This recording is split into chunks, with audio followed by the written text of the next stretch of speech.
Hey y'all, it's your friendly neighborhood therapist. And listen, I feel like I need to do this since I have a few new followers or subscribers on YouTube. So here goes. Every now and then, if I get an influx of new people, I feel the need to tell y'all a little bit about myself so you can understand who it is you are listening to and what I will and will not engage with or take seriously. So, off the bat, I am a black woman. That is how I exist and show up in the world. That is the first thing anyone is going to see is the fact that I am a black woman. That means something though, and I'll get to that in a second.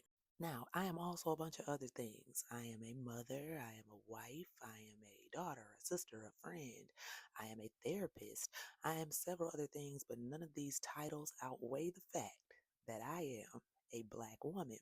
Now, what that means for me is I align with womanism because it's come up in the comments, based off things I've said, it's come up like the feminist movement wasn't for black women. I'm aware.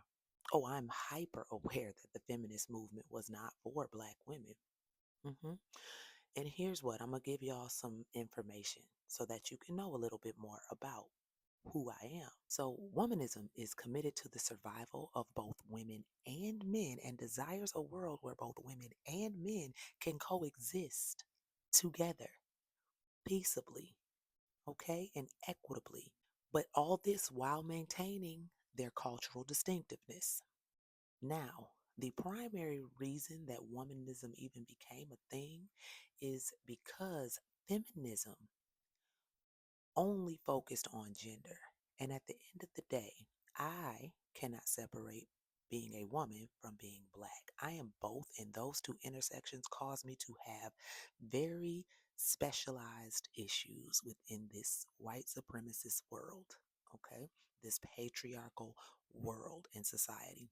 Another point to note, the inclusion of men in womanism is because as black women, we already are hyper aware that we should not and actually cannot coexist without men, specifically black men, but men. So it allows us the opportunity to address gender oppression without attacking men because there is still this flawed idea that feminism and womanism, if you are a woman who embraces either of those, you hate men.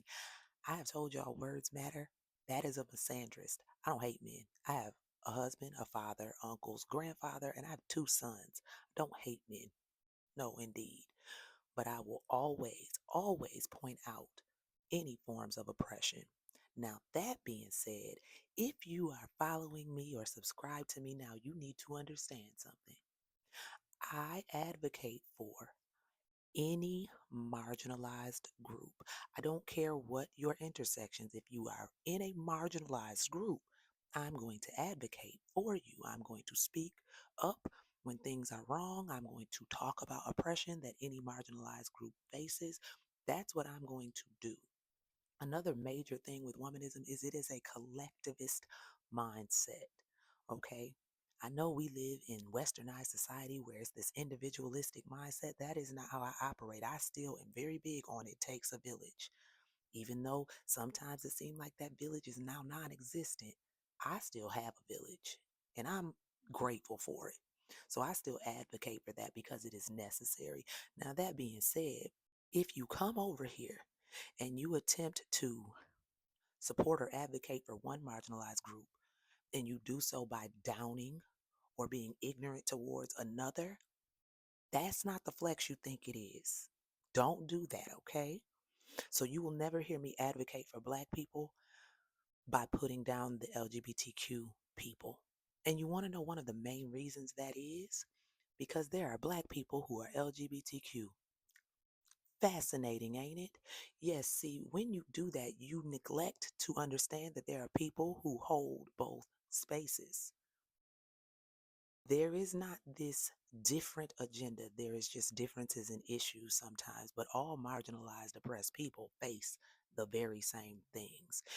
And when you consider some of the things, just a sidebar, when you consider some of the things that this administration is trying to do, and you attempt to point to, oh, That's not what they meant. They only meant this group.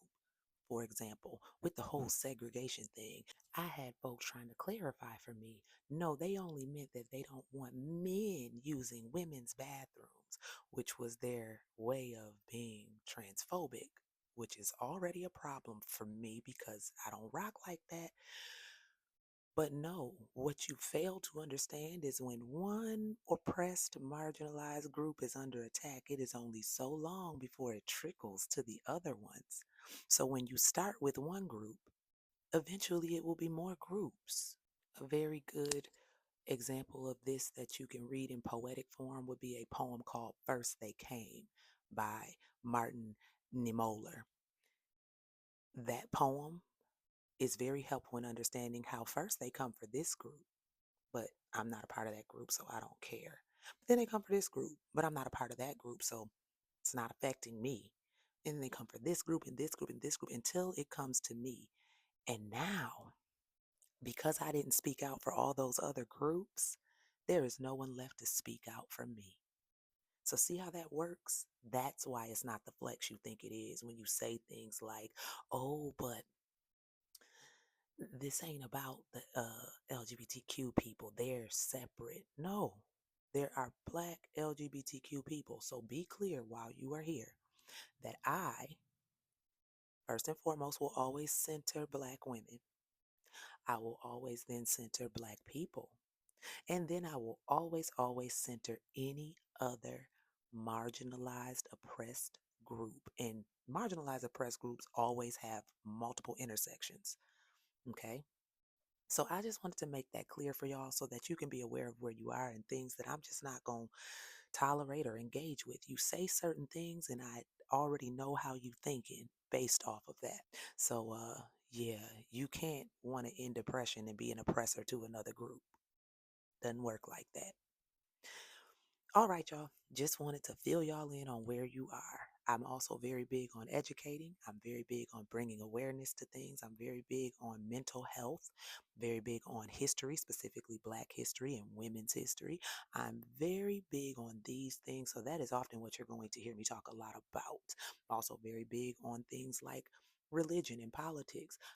Religion is a major thing to me because of how deeply ingrained it is in most people's lives and how it affects people's lives and their thinking. So that is one of the things you might hear me talk about quite a bit as well.